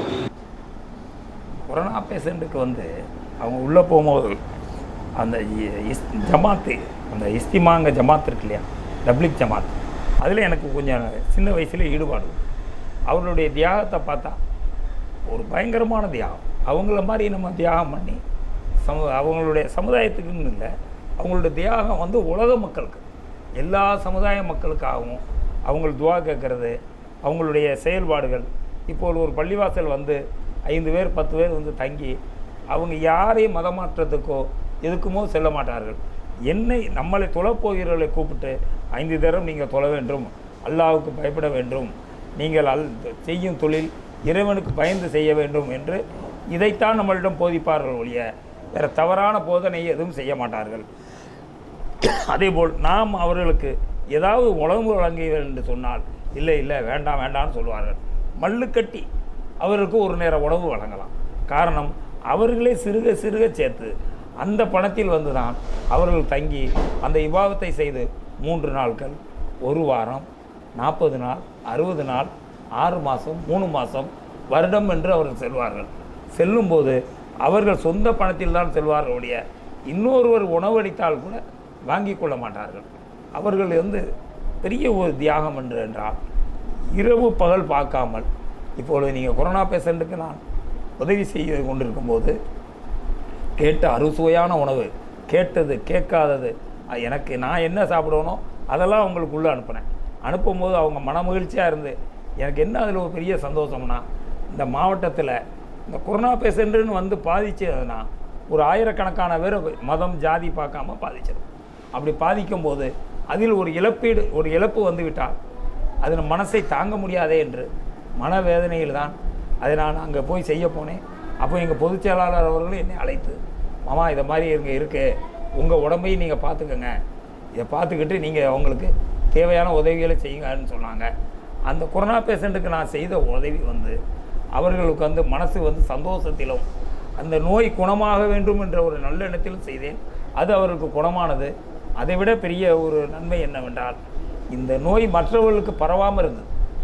இந்த நோய் இவங்களை பாதிக்கப்பட்டவர்களை அடுத்தவர்கள் பரவி இருந்தால் ஆயிரக்கணக்கான பேருக்கு பரவி அதில் ஒரு இழப்பீடு வந்து நான் அன்று ஒரு 2 கோடி ரூபா 1 கோடி ரூபா செலவு பண்ணியிருந்தால் இந்த நோய் வந்திருக்காதே என்று சொல்வதை விட நானே நேரடியாக அந்த களத்துக்கு சென்று அவர்களுக்கு தேவையானதை அனைத்தையும் நான் செய்து கொண்டிருந்தேன். என்னையெல்லாம் எல்லோரும் சொன்னார்கள், போகாதீர்கள் என்றார்கள். பரவாயில்ல, சாவு என்பது எப்பொழுது வரும் என்று சொல்ல முடியாது. இறைவன் எப்போ வேணாலும் நம்மளை எடுத்துக்கலாம். இது ஒரு நல்ல முறை. நாம் இருக்கும் காலத்தில் இந்த நம்ம இருக்க மாவட்டத்துக்கு இல்லை, சுற்றி உள்ள தமிழ்நாட்டுக்கு இந்த மாவட்டத்தில் ஒரு கெட்ட பேர் வந்து விடக்கூடாதே என்ற ஒரு நல்ல எண்ணத்தில் தான் நான் உங்களுக்கு போய் செஞ்சேன ஒழிய இது பப்ளிசிட்டி ஆகும், எனக்கு செஞ்சால் பேர் வந்துடும், புகழ் வந்துடும்ங்கிறதுக்கு நான் போய் செய்யவும் இல்லை. நான் செஞ்ச எந்த விதத்திலும் எந்த ஃபோட்டோவும் எந்த ஒரு ஆடியோவும் நான் எடுத்ததில்லை. நான் கொடுத்த சாப்பாடு ஏதோ யாருமே ஆடியோ எடுத்தது கிடையாது, ஃபோட்டோ எடுத்தது கிடையாது. நான் நின்று போஸ் கொடுத்து விளம்பரம் பண்ணியது கிடையாது. அவர்களாக முன் வந்து யாராவது கொடுக்கும்போது அவர்கள் செல்லில் எடுத்து தான் போட்டிருப்பார் ஒழிய நான் எந்த ஃபோட்டோவும் எந்த இதுவும் நான் பண்ணியதில்லை. எனக்கு என்ன ஆசை என்றால், இந்த நோயை தடுத்து விட்டோம் என்றால் இந்த மாவட்டம் நல்லா இருக்குமே, இந்த மாவட்டம் இல்லை தமிழ்நாடு நல்லா இருக்குமேங்க ஒரு நல்ல எண்ணத்தில் தான் இதை நான் செஞ்சேன் ஒழிய எந்த விதமான சுயநலமோ எதுவுமே இல்லை. அதுக்கு காரணம் என் குடும்பத்தில் உள்ளவங்க. என் மகன் 2 லட்சம் கொடுத்தாரு, சின்ன மகன் 2 லட்சம் கொடுத்தாப்புல, என் மருமகனும் மகளும் சேர்ந்து 2 லட்சம் கொடுத்தாங்க. எனக்கு ஒரு 6 லட்ச ரூபா அவங்க கொடுத்தாங்க. எனக்கு இந்த மார்ச்சில் நான் வேலை செஞ்சதில் எனக்கு ஒரு 1.5 கோடி ரூபா பணம் வந்தது. அதில் எனக்கு ஒரு 15 லட்ச ரூபா எனக்கு அது லாபம் கிடைத்தது. இந்த 1.5 கோடி ரூபா பணம் கவர்மெண்ட் பணம் எனக்கு வந்ததில் எனக்கு தனிப்பட்ட முறையில் ஒரு 15 லட்ச ரூபா எனக்கு அதில் லாபம் கிடைச்சது. அந்த பணத்தை இது ஒரு நேரம் கிடைச்சத செலவு பண்ணுவேன் அப்படிங்கிற ஒரு நல்ல எண்ணத்தில் தான் செலவு பண்ணேன். அதுலேயும் சில நண்பர்கள் ரொம்ப வேண்டியவங்க, அதெல்லாம் இல்லை எனக்கு நீங்கள் என்ன நீங்கள் மட்டும் பண்ணுறாங்க, உங்கள் சுமையில் நாங்களும் கலந்து கொள்வோம் என்று வலுக்கட்டாயமாக 2 பேர் என்னிடம் சில உதவிகளை செய்தார்கள். அவர்கள் செய்யும்போது என் பேரை சொல்லிவிடாதீர்கள் என்று சொல்லி சிலவர்கள் 2 பேர் உதவி செய்தார்கள். எல்லா நாட்டிலிருந்து எல்லா இடத்திலிருந்து எல்லா மாவட்டத்திலிருந்து என்னிடம் தொலைபேசியில் பேசும்போது நான் ஏதாவது உங்களுக்கு உதவி செய்ய வேண்டுமா, எங்கள் பங்குக்கு ஏதாவது நாங்கள் செய்கிறோம், கண்டிப்பாக நீங்கள் வேங்கிக் கொள்ள வேண்டும் என்று சொன்னார்கள். நான் அவர்களிடம் சொல்லுவது என்னவென்றால், நான் இந்த உதவியை உங்களிடம் வேங்கி கொண்டு விட்டால் அவர்கள் நாளைக்கு என்னையே வேங்கிதான் செய்தார்கள் என்று சொல்லுவார்கள். நான் சேர்ந்திருக்க இயக்கத்துக்கும் அது கெட்ட பேர். எனக்கு மட்டுமில்லை, நான் சேர்ந்திருக்க இயக்கத்துக்கும் எங்களுடைய பொதுச்செயலாளருக்கு அது கெட்ட பேர் ஆகிவிடும். அதால் என் சொந்த பணத்திலே தான் நான் செலவு பண்ணுவேன். எனக்கு என் குழந்தைகளும் என்னுடைய பணமும் இருப்பதால் நான் இன்றல்ல என்னையால் முடிந்தவரை இந்த உதவியை செய்ய வேண்டும் என்று நான் மனப்பூர்வமாக இதை செய்து கொண்டிருக்கிறேன். மிக மகிழ்வான ஒரு தருணம். மிக மகிழ்ச்சியான நபரை சந்தித்திருக்கிறோம் மயிலோசை நேயர்களுக்காக. அரசியலாகட்டும், கல்வியாகட்டும், சமுதாய பார்வையாகட்டும், இதற்கெல்லாம் மேலாக இந்த சமுதாயத்திற்காக தன் வாழ்நாளில் அரசு பணியில் இருந்து ஓய்வு பெறும்போது தன் வாழ்நாளில் 1 ரூபாய் லஞ்சம் கூட வாங்காத அதிகாரிகள் பணி ஓய்வு பெறும் நாளன்று இவர்கள் செய்த காரியம் எவ்வளோ தெரியுமா? கேட்போம். எனக்கு இந்த லஞ்சம் வாங்காத அதிகாரிகளை கண்டால் எனக்கு ரொம்ப பிடிக்கும். லஞ்சமே வாங்காத அதிகாரிகள் நம்ம டிஸ்ட்ரிக்ட்டுக்கு வந்து வேலை செய்தால் அவர்களை எனக்கு அதிகமாக பிடிக்கும். அப்படி காவல்துறை நண்பர்கள், IAS IPS அதிகாரிகள், நீதித்துறையை சேர்ந்தவர்கள், அதுமாதிரி சாதாரண ஒரு டிபார்ட்மெண்ட்டில் இருப்பவர்கள் எந்த விதமான லஞ்சமும் வாங்காமல் இந்த மக்களுக்காக, இந்த நெல்லை மாவட்டத்தில் உள்ள மக்களுக்காக பாடுபட்டு மிக பாசமாக சந்தோஷமாக அவர்கள் பாடுபட்டு செய்தவர்களுக்கு நான் அவர்கள் இங்கே இருந்து விடைபெற்று செல்லும்போது, மாறுதலாகி செல்லும்போதோ இல்லை இங்கேயே அவர்கள் பணி நிறைவு பெற்று செல்லும் போதோ அவர்களுக்காக நான் நேரிலே சென்று அவர்களுக்கு என்னையால் முதல் கொண்ட ஒரு சிறு விதமான செயலை செய்து அவர்களை சந்தோஷமாக அனுப்புவது என்னுடைய வேலையாக எனக்கு விவரம் தெரிஞ்ச வயது வரை இப்பொழுது வரை நான் அதை செய்து கொண்டிருக்கிறேன். நல்ல அதிகாரிகள் நம் மாவட்டத்தில் வருவதை நான் ரொம்ப விரும்பக்கூடியவன். அதேபோல் நம்ம மாவட்டத்தில் வரக்கூடிய நல்ல அதிகாரிகள் IAS IPS ஆஃபீஸர் அல்ல, சாதாரண ஒரு பியூனாக இருந்தால் கூட அவர் அந்த லஞ்ச வெங்காத அதிகாரிகள், காவல்துறைகள், அரசு ஊழியர்கள், கலெக்டர் ஆஃபீஸு, மற்றபடி கல்வித்துறைகள் நிறைய பேர்கள் இருக்கிறார்கள். லஞ்சமே வாங்காமல் நேர்மையான அதிகாரிகள் அதிகமாக இங்கே இருக்கிறார்கள். அதனால் தான் இந்த நாட்டில் மழை பெய்கிறது. அரசியல்வாதிகளால் இந்த அதிகாரிகள் சில தவறுகளை சில பேர் செய்து விடுகிறார்கள் ஒழிய அதுக்கு அரசியல்வாதி சொன்னாலும் செய்ய மாட்டேன் என்று சொல்லக்கூடிய அதிகாரிகள் அதிகமான பேர் நம்ம மாவட்டத்தில் இருந்து நல்ல முறையில் நம்ம மாவட்டத்தில் செயல்பட்டு சென்றவர்கள் அதிகம். அவர்களை நான் வாழ்நாள் ஃபுல்லாக வாழ்த்தி கொண்டிருப்பேன். அதேபோல் நான் சொல்வது, நான் எந்த கட்சியும் சார்ந்த மறுமலர்ச்சி திமுக சேர்ந்தவன். அதேபோல் நாங்கள் ஆளுங்கட்சி அல்ல. திமுக காலத்திலும் அதிமுக காலத்திலும் நான் சொல்லி கவர்மெண்ட் வேலைகள், லஞ்சம் வாங்காத அதிகாரிகள், நான் போய் சொல்லுவேன், இந்த பொண்ணு ரொம்ப கஷ்டப்பட்டது, இந்த இவரோட அப்பா லஞ்சமே வாங்காமல் சங்கடப்படுதாரு, இந்த பொண்ணு இப்போ வேலைக்கு சேர்க்க முடியல, ஏதாவது உதவி செய்ததெல்லாம் வாழ்நாள் ஃபுல்லாக உங்களை இந்த பொண்ணு வாழ்த்தும், இந்த குடும்பமே உங்களுக்காக இறைவனோட கையேந்துவாங்க, சாமி கும்பிடும்போது உங்களுக்கு சேர்த்து கும்பிடுவாங்க, கண்டிப்பாக நீங்கள் செய்து கொள்ள வேண்டும் அப்படி என்று நான் நேரே போய் சொல்லுவேன். அப்படி ஐஏஎஸ் ஐபிஎஸ் அதிகாரிகள், காவல்துறையிலிருந்து மற்ற எல்லாருமே எனக்காக செய்தது அதிகம். அது வெளியே சொல்ல முடியாத அளவுக்கு அவர்கள் எந்த லஞ்சமும் இல்லாமல் அந்த பெண்களுக்காக, ஆண் பெண்களுக்கு அரசு உடைமையான வேலைகளை லஞ்சம் வாங்காத அதிகாரிகள் செஞ்சு கொடுத்தது எனக்கு அதிகம் என்பதை இந்த மாவட்டத்தில் தெரிவித்துக் கொள்கிறேன். மனோமன் யூனிவர்சிட்டியில் வேலை பார்த்த ஒரு பொண்ணை பற்றி நான் சொன்னேன். அந்த பொண்ணு வந்து அங்கே வேலை பார்த்து கொண்டும் இருந்தது, அந்த பொண்ணு அங்கே படித்து கொண்டும் வேலை பார்த்து கொண்டு இருந்தது. அந்த பொண்ணு ரொம்ப ஏழ்மையான குடும்பத்தை சேர்ந்த பொண்ணு. அந்த பொண்ணுக்கு தாய் தகப்பன் இருவருமே கிடையாது. ஒரே ஒரு தம்பி உண்டு, அவனும் மனநலை பாதிக்கப்பட்ட தம்பி. அப்படி ஒரு தம்பியை வைத்துக்கொண்டு அந்த பொண்ணு வேலை செய்து அவர்களை காலம் கழித்து கொண்டிருந்தது. அவர்கள் அந்த நேரத்தில் ஆக்சிடென்டாகி இறந்து விட்டார்கள். அந்த குடும்பத்தில் நான் ஹைகிரவுண்ட் அரசு மருத்துவமனையில் செல்லும்போது தான் எனக்கு தெரிஞ்சது. மாணவர்கள்லாம் ஓடி வந்து அங்கே வேலை செய்யக்கூடிய மாணவர்கள்லாம், படித்து கொண்டிருக்க மாணவர்கள்லாம் வந்து, நான் எல்லா கல்வி மாணவர்களுக்கும் நான் சாப்பாடு போடுவேன், போராட்டம் என்றால் சிறு சிறு உதவிகளை செய்வேன். அந்த அடிப்படையில் என்னை ஓடி வந்து, மாமா இதை மாதிரி இந்த பொண்ணு இறந்து விட்டது, நீங்கள் ஸ்கூலில் வேலை செய்கிறவர்கள், இதுக்கு நீங்கள் ஏதாவது உதவி செய்ய வேண்டும். பரவாயில்ல, நானே வரேன்னு நானே போய் அந்த போஸ்ட்மார்ட்டம் ரூமில் என்னென்ன செய்ய வேண்டுமோ, அவர்களுக்கு தேவையான உடை, அவர்களுக்கு தேவையான அடக்கம் பண்ணுறதுக்கு என்ன செலவு, அத்தனை செலவையும் அவங்க சொந்தக்காரங்க வருவதற்கு வேன் ஏற்பாடு, அன்று சாப்பிட ஏற்பாடு, பண உதவிகள் அனைத்தும் அந்த குடும்பத்துக்கு செய்துவிட்டு அனைத்தும் நானே இருந்து செய்தேன். அப்போது அந்த யூனிவர்சிட்டியில் உள்ள வேலை பார்க்கக்கூடியவர்கள் 10-20 பேர் என்னுடன் ஒன்றாவே இருந்தார்கள்.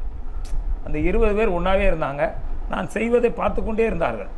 எல்லாமே செய்து அடக்கம் பண்ண வரைக்கும் போய்விட்டார்கள். நான் அதை செய்துவிட்டு நான் போயிட்டு வருகிறேன் என்று நான் என் வண்டியை எடுத்துவிட்டு வந்து விட்டேன். ஒரு 2 நாள், ஒரு 4 நாள் கழித்து நான் புது பஸ் ஸ்டாண்டில் ஒரு நண்பரை பார்ப்பதற்காக சென்றேன். அப்போது அந்த யூனிவர்சிட்டியில் உள்ள ஒரு நாகர்கோவிலில் உள்ள ஒரு 4 பேர் இறங்கி வர்றவங்க என்னை பார்த்துட்டாங்க. பார்த்து சொன்னார்கள், உங்களை பார்த்தா எனக்கு சந்தோஷமாக இருந்தது, ஒரு அரசியல்வாதி வந்து இவ்வளோ செய்கிறாரே என்று நான் மிக சந்தோஷப்பட்டேன். நான் கூட கடைசியில் நினச்சேன், அடக்கம் பண்ணும்போது நீங்கள் ஒரு லெக்சர் பண்ணுவோங்க, நீங்கள் அந்த அடக்கம் பண்ணி எல்லாம் பாடி எடுக்க போகும்போது நீங்கள் ஒரு லெக்சர் பண்ணுவோங்க, நான் அதை செஞ்சேன் இதை செஞ்சேன்னு சொல்லுவாங்கன்னு பார்த்தேன். நீங்கள் எந்த விதமான இதுவும் சொல்லாமல் அந்த முடிஞ்ச உடனே நீங்கள் போனதை பார்த்து நாங்கள் எல்லோரும் பதறிவிட்டோம். எங்கள் எல்லோரிடமும் 50,000 25,000 பணம் இருந்தது. ஆனால் நாங்கள் என்ன செய்வதென்று தெரியாமல் இருந்தோம். எங்கே இருந்து வந்தீர்கள், நீங்களே எல்லாம் பண்ணிவிட்டு நீங்களே சென்று விட்டீர்கள். எங்களுக்கு அது மிக வேதனையாக இருந்தது. எங்களிடம் எல்லோரிடமும் பணம் இருந்து நாங்கள் செய்ய முடியலே என்று மிக வேதனையாக வெட்கமாக இருந்தது என்று என்னிடம் பதிவு பண்ணார்கள். நான் சொன்னேன், நீங்கள் என்னிடம் தந்திருந்தால் நான் நிச்சயமாக வாங்கியிருப்பேன், அந்த குடும்பத்துக்கு நான் அதிகமாக செஞ்சுருப்பேன். இப்போவும் ஒன்றும் ஓடி போகலை. உங்கள் யூனிவர்சிட்டியிலேருந்து வசூல் பண்ணி அந்த குழந்தை ஒரு பையன் இருக்கான், அவங்களுக்கு உங்கள் யூனிவர்சிட்டியிலேருந்து பணம் கொடுங்க, ஹெல்ப் பண்ணுங்கள் என்று நான் இதை அவர்கள் மத்தியில் பதிவு பண்ணேன். அதை உங்களிடம் சொல்லிட்டேன். நான் எங்களுடைய கிராமத்தில் எனக்கு இந்த உதவியெல்லாம் செய்ய வேண்டும் என்று என் மனதில் ஒரு எண்ணம் வருவதற்கு எங்கள் தாத்தாவோட அப்பாவை சொல்வார்கள். தர்மம் பண்ணுவார் அதிகமாகன்னு சொல்வார்கள். அவர் தூக்கத்தில் இருந்தார் என்று தான் சொல்வார்கள். எனக்கு அவரே எனக்கு தெரியாது, எங்கள் தாத்தாவே எனக்கு தெரியும். எங்கள் தாத்தா அதிகமாக தர்மம் பண்ணுவார். தர்மம் பண்ணும்போது என்னை அழைத்து தான், பேரனை அழைத்து அந்த தர்மம் பண்ணுவதற்கு பணத்தை கொடுக்கும்போது, தங்கமோ பணமோ ஏழைகளுக்கு கொடுக்கும்போது அவர் கையால் கொடுக்காமல் என் கையால் கொடுப்பார். நான் அந்த கையில் கொடுக்க பணத்தை வாங்கும்போது அந்த பாட்டி, அந்த நன்னி என்னை உச்சந்தலையிலிருந்து உள்ளங்கால் வரைக்கும் தடவி, மாராச நீ நல்லா இருப்ப அப்படி என்று சொல்வார்கள்.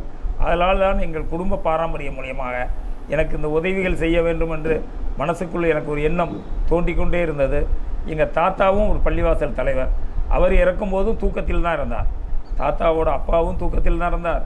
என்னுடைய தாத்தாவும் தூக்கத்தில் தான் இருந்தார். எங்கள் அப்பாவும் ஒரு பள்ளிவாசல் தலைவர். ஒரு பள்ளிவாசலில் 2 பள்ளிவாசலுக்கு தலைவராக இருந்தார்.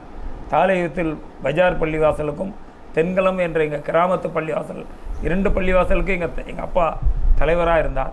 அவரும் தர்மத்தில் கூடியவர், அதிகமாக தர்மம் பண்ணக்கூடிய சிந்தனை உள்ளவர், நிறையா பண்ணுவார். அவர் இறக்கும்போதும் தூக்கத்தில் தான் இறந்தார். எனக்கும் இறைவன் இப்பொழுது நான் இருக்கக்கூடிய என்ஜிஓ காலனி பள்ளிவாசலுக்கும் தலைவர், நானே வசூல் பண்ணி கட்டிய புது பள்ளிவாசலுக்கும் நான் தலைவராக இருக்கிறேன். நானும் 2 பள்ளிவாசலுக்கு தலைவராக இருக்கிறேன். நானும் இறைவனிடம் கேட்பேன், எந்த நோய் நொடியும் இல்லாமல் இறைவா எங்கள் அமைதியான முறையில் என் உயிரை எடுத்துக்கொள் என்று தான் சொல்லுவேன். இன்றும் எனக்கு எந்த நோய் நொடி இல்லாமல் இருக்கிறது. காரணம், எனக்கு மனசுக்குள்ள நம்பிக்கை, நாம் பண்ணுற தர்மம் நம்மளை எதையுமே செய்யாது. என் நண்பர்கள் கூட நிறைய பேர் சொன்னார்கள், நீ ஆஸ்பத்திரிக்கு போறியே, அப்படி செய்கிறியே இப்படி செய்கிறியே, அது போகாமல் இருக்கக்கூடாது, அங்கே போகக்கூடாது என்று சொல்வார்கள். நான் போகவில்லை என்றால் அவர்களுக்கு கிடைக்கக்கூடிய உணவு மற்ற உதவிகள் கிடைக்காமல் போய்விடுமே என்பதற்காக நானே நேரில் போயிருந்து அவர்களை பார்த்து அதை செய்வதால் எனக்கு ஒரு மன நிறைவு. என்றோ ஒரு நாள் மரணம் வரத்தான் செய்யும். அது இறைவன் எந்த நேரம் என்று வைப்பதில்லை.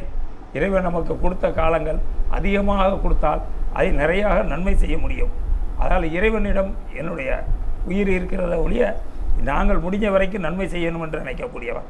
முடிந்தவரை மறுமலர்ச்சி திமுகவின் மாவட்ட செயலாளராக தொடர்ந்து இந்த நல்லதை செய்து கொண்டிருப்பேன்.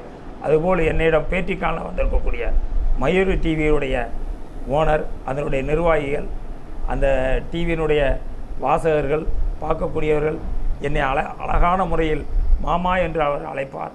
எந்த நிகழ்ச்சியினாலும் என்னை அவர் அதில் சேர்த்துக்கொள்ள வேண்டும் என்று நினைப்பார். ஒரு சமூக சேவகர் இந்த நாட்டில் நடக்கக்கூடிய நல்லது கெட்டதை மக்களிடம் எடுத்து சொல்ல வேண்டும், அரசாங்கத்துக்கு சொல்ல வேண்டும் என்ற இந்த தொலைநோக்கு பார்வையோடு இந்த தொலைக்காட்சியை ஆரம்பிச்சிருக்கார்.